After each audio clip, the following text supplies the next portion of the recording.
লালু, তুমি কি বিশ্বাস করবে কোনো ধরনের গ্লু ছাড়া আমি আজকে একটা ঈদ সালামি কার্ড বানাবো?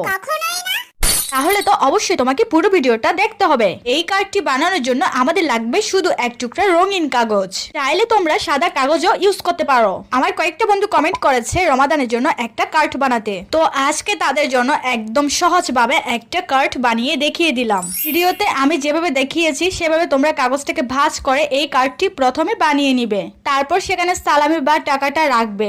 এতটুকুতেই কিন্তু কার্ডটা হয়ে যাবে, বাট এটাকে খুবই সিম্পল লাগছে, তাই এটার উপর চলো আমরা কিছু ডিজাইন করি। প্রথমে ঈদ মোবারক কথাটা লিখে নিলাম, তারপর একটা স্টিকার থেকে আমি এভাবে চাঁদ শেপটা কেটে নিয়ে এখানে বসিয়ে দিয়েছি।